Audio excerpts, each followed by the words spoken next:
Senin, tanggal 12 Rabiul Awal tahun 11 Hijriah, Muslimin dikejutkan dengan sebuah berita duka.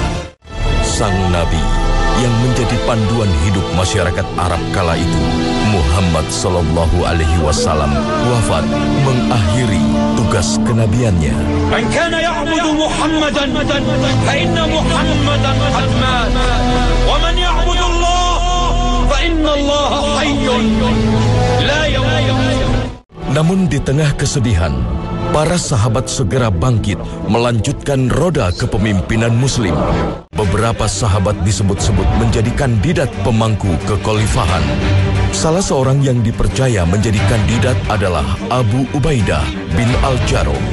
Abu Ubaidah pernah disebut Rasulullah Sallallahu Alaihi Wasallam sebagai Amin Hazihil Ummah, atau orang yang paling dipercaya di umat ini. Wajar saja, sebab di saat masyarakat masih ragu dengan kebenaran yang dibawa oleh Rasulullah Sallallahu Alaihi Wasallam, Abu Ubaidah justru termasuk golongan yang awal memeluk Islam. Keyakinan yang sepenuh hati dalam menjalani Islam membuat Abu Ubaidah disebut-sebut Rasulullah sebagai salah satu dari 10 orang yang dijamin masuk surga. Sebagai agama baru yang masih asing, Abu Ubaidah dengan sepenuh hati berdakwah serta membela Islam sepenuh jiwa raganya. Ia tak pernah ragu mengangkat senjata untuk berperang melawan musuh-musuh Islam. Bahkan di perang perdana antara Muslimin dan musyrik Quraisy, ia rela membunuh ayahnya yang jelas-jelas sangat memusuhi Islam. Abu Ubaidah tak pernah ketinggalan peran dalam membela Islam. Hampir semua momen jihad di masa Rasulullah Sallallahu Alaihi Wasallam kerap ia ikuti. Di samping memiliki keutamaan di medan peperangan, Abu Ubaidah juga tercatat memiliki keahlian di bidang lainnya. Ia memiliki kecerdasan serta jiwa kepemimpinan. Maka tak heran jika Rasulullah Sallallahu Alaihi Wasallam menunjuknya sebagai duta dakwah Islam yang dikirim ke wilayah Najran. Di peristiwa ini, Rasulullah Sallallahu Alaihi Wasallam menyebutkan akan mengirim orang yang paling terpercaya ke wilayah Najran. Orang ini tak lain adalah Abu Ubaidah bin Al-Jarrah yang disebut sebagai manusia paling amanah. Gelar Amin Hazihil Ummah atau orang yang paling dipercaya di umat ini begitu melekat pada diri Abu Ubaidah. Setelah wafat Rasulullah Sallallahu Alaihi Wasallam, Abu Ubaidah, Abu Bakar, dan Umar bin Khattab menjadi kandidat yang ditunjuk Muslimin untuk menjadi khalifah. Abu Ubaidah justru menolak. Ia malah menunjuk Abu Bakar sebagai orang yang paling pantas menjadi khalifah bagi umat Muslim. Di Saqifah Bani Sa'idah, saat Rasulullah Shallallahu Alaihi Wasallam wafat dan para sahabat berkumpul untuk membicarakan tentang siapa penggantinya, dan saat itu para sahabat sepakat pada kalimat bahwa harus dari orang Quraisy sebagaimana petunjuk Nabi SAW sendiri. Dan yang hadir saat itu dari orang Quraisy ada Abu Bakar, ada Umar, dan kemudian Abu Ubaidah bin Al-Jarrah radhiyallahu anhu. Dan Abu Bakar saat itu berkata bahwa pilihlah dari dua orang ini, Umar atau Abu Ubaidah. Ini artinya bahwa Abu Ubaidah adalah orang yang layak. Bagaimana tidak? Dialah orang yang disebut oleh Nabi Shallallahu Alaihi Wasallam sebagai Amin Hadhil Ummah, sebagai orang yang paling amanah di umat ini. Tetapi Abu Ubaidah berkata, dia mengatakan saya tidak mau, karena siapa yang berani menjadi pemimpin? Padahal waktu Rasul hidup, Abu Bakarlah yang ditunjuk sebagai imam sholat. Artinya bahwa di kalangan para sahabat menjadi imam sholat itu tidak sembarang orang. Tidak sembarang orang berhak untuk menjadi imam sholat. Sebagaimana kita hari ini terlalu sembrono dalam memilih orang dalam menjadi imam sholat. Sekaligus pelajaran bahwa pemimpin dalam Islam, berbicara tentang pemimpin yang baik adalah pemimpin yang menjaga sholatnya, menjaga amanahnya. Abu Bakar As-Siddiq menunjuk Abu Ubaidah karena Abu Ubaidah adalah orang yang disebut Nabi sebagai orang yang amanah. Maka pemimpin tanpa amanah tidak ada artinya. Abu Ubaidah merasa bahwa Abu Bakar As-Siddiq adalah orang yang layak karena dia imam dalam sholat. Maka dua hal, sholat dan amanah. Bagaimana menjadi pemimpin tidak sholat? Bagaimana menjadi pemimpin tapi tidak amanah? Hilang salah satunya menjadi masalah, maka bagaimana kalau hilang kedua-duanya? Untuk itulah maka kepemimpinan yang baik ketika ditopang oleh dua hal ini. Dia menjaga sholat. Sholat adalah hubungan dia dengan Allah Subhanahu wa Ta'ala. Dan yang kedua adalah amanah, karena ini adalah hubungan antara dia dengan masyarakat. Meski bergelar amanah, tak sedikit pun Abu Ubaidah menginginkan jabatan. Namun karena sifat terpercaya dan kecerdasan yang dimilikinya, Sang Khalifah mempercayakan Abu Ubaidah sebagai ahli syuro atau tim penasihat negara, sekaligus sebagai pengawas keuangan negara. Dan hanya orang yang amanah yang berhak untuk mengendalikan harta negara. Tanpa itu maka negara akan lelah, masyarakat akan lelah dengan kezaliman pada harta. Untuk itulah maka Abu Ubaidah bin Al-Jarrah radhiyallahu anhu orang yang tepat untuk mengendalikan harta negara. Dan karenanya juga kita belajar bahwa jangan serahkan harta kecuali kepada orang yang amanah seperti Abu Ubaidah bin Al-Jarrah radhiyallahu anhu. Sebagai ahli syuro, Abu Ubaidah tentu banyak menghabiskan perannya di ibu kota muslimin, Madinah Al-Munawwaroh.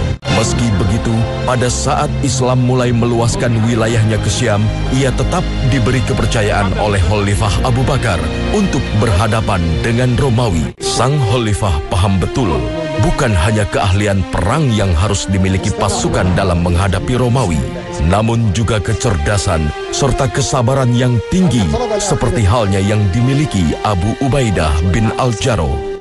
أما بعد فلقد وليت أمين الأمة أبا عبيدة بن الجراح وعمر بن العاص وعكرمة بن هشام ويزيد بن أبي سفيان وشرحبيل بن حسنة قادة على الجيوش المتجهة للشام لفتحها. خليفة رسول الله صلى الله عليه وسلم أبو بكر. على بركة الله، على بركة الله. Abu Ubaidah bin Al-Jarrah radhiyallahu anhu kita tahu memiliki keahlian di medan pertempuran. Dia panglima hebat, panglima perang, ahli strategi. Maka ini sangat diperlukan di negeri Syam karena yang dihadapi adalah Romawi. Dia juga seorang pemimpin dengan kemampuan memimpin yang tidak lagi diragukan. Bahkan sebenarnya dia salah satu kandidat yang layak untuk menjadi khalifah, pemimpin tertinggi. Dan yang ketiga, ini sangat penting, adalah bahwa Abu Ubaidah adalah tipe pemimpin yang lembut hatinya, lapang jiwanya. Ini diperlukan di negeri Syam karena saat itu negeri Syam itu didatangkan pasukan muslimin yang dipimpin oleh beberapa panglima. Ada panglima Khalid bin Walid radhiyallahu anhu, ada panglima Yazid bin Abi Sufyan, termasuk panglima Abu Ubaidah dan panglima-panglima yang lain. Dan kita bisa melihat bahwa bisa jadi gara-gara banyak panglima itulah maka bisa jadi muslimin kalah sebelum waktunya karena terjadi pertempuran di internal mereka, perbedaan pendapat antar para panglima, mungkin kepentingan dan ego masing-masing, maka diperlukan perekat. Perekat itu adalah Abu Ubaidah bin Al-Jarrah radhiyallahu anhu. Abu Ubaidah memimpin pasukan muslimin berhadapan dengan Romawi. Tak lama kemudian, Khalifah Abu Bakar menambah jumlah pasukan muslim yang dikirim dari Persia yang dipimpin oleh Khalid bin Walid. Khalid bin Walid kemudian diangkat menjadi pemimpin pasukan. Peperangan terus berlangsung sampai kekhalifahan muslimin berganti ke pundak Umar bin Khattab. Di masa Umar, sang khalifah mengangkat kembali Abu Ubaidah sebagai pemimpin pasukan perang. Namun hingga Muslim berhasil menguasai Damaskus, Abu Ubaidah justru tetap membiarkan Khalid yang menjadi pemimpinnya. Bagi Abu Ubaidah, bukan jabatan yang ia utamakan, melainkan perjuangan dan kemenangan bagi agama Allah Subhanahu wa Ta'ala. متى وصلك هذا الكتاب؟ قبل مسيرك إلى هنا. لما لم تخبرني به من قبل؟ أنا جندي في جيش الإسلام، وأنت أميري فضعني حيث تشاء، وليس لك مني إلا السمع والطاعة. بورك فيك يا خالد، بورك فيك. لا يهزم جيش أنت فيه. Abu Ubaidah ditanya oleh Khalid. Khalid mengatakan bahwa, "Wahai Abu Ubaidah, mengapa tidak kau beritahukan sejak awal kau menerima surat ini? Mengapa kau sembunyikan?" Abu Ubaidah mengatakan bahwa, "Aku tidak mau mengacaukan konsentrasimu dalam memimpin pertempuran. Ini bukan masalah, bukan kata Abu Ubaidah bahwa bukan karena dunia kita bekerja, bukan karena dunia kita beramal. Ini urusannya bukan urusan kepemimpinan, siapa menjadi pemimpin atau bukan pemimpin. Urusan yang sederhana. Bukankah pergantian pemimpin dengan cara selesai perang bisa disampaikan? Bukan di saat orang sedang konsentrasi kemudian akan merusak suasana, akan merusak semangat. Untuk itulah, maka ini juga perlu dicontoh. Kelapangan hati seorang Abu Ubaidah bin Al-Jarrah. Dengan ketulusan hati dia mengatakan bukan karena dunia kita bekerja. Kita semua beramal karena Allah Subhanahu wa Ta'ala.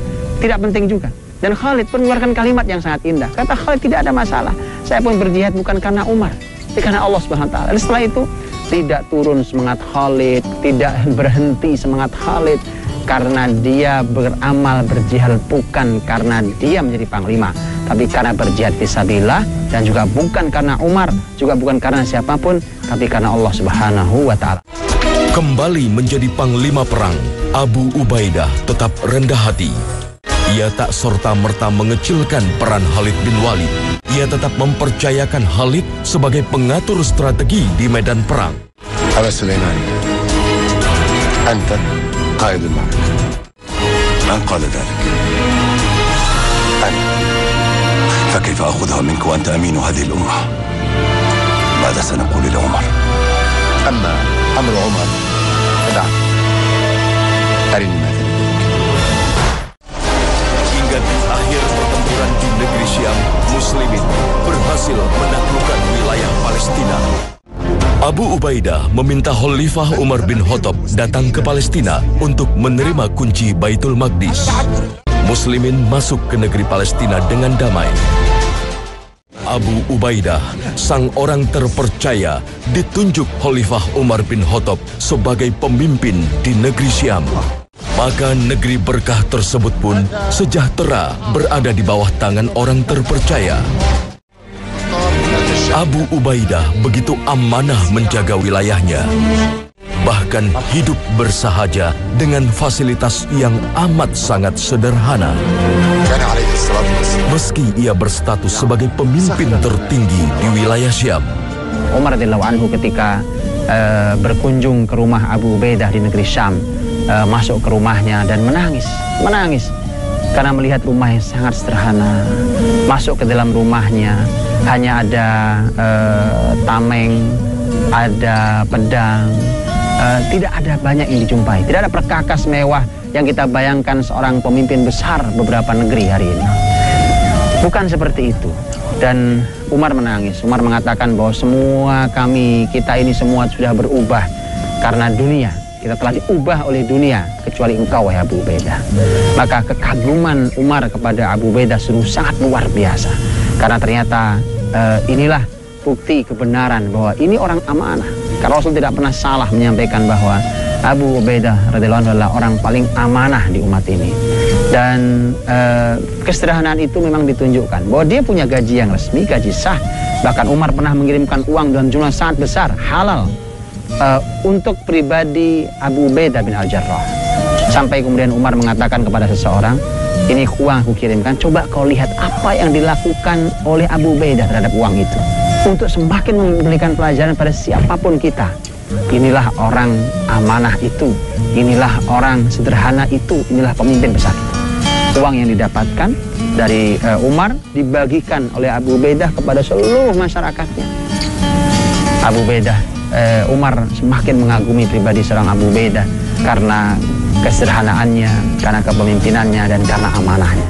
Kesederhanaan dan sifat amanah yang dimiliki Abu Ubaidah menggerakkan hati Khalifah Umar untuk menunjuk Abu Ubaidah sebagai penggantinya kelak. Namun ternyata Allah berkehendak lain. 5 tahun sebelum Khalifah Umar wafat, wilayah Amwas dekat Palestina diserang wabah. Abu Ubaidah diminta Khalifah Umar untuk meninggalkan negerinya. Namun bukan sifat Abu Ubaidah yang rela meninggalkan masyarakatnya di tengah musibah yang terjadi. من أبي عبيدة بن الجراح إلى أمير المؤمنين عمر بن الخطاب وبعد قد عم البلاء بلاد الشام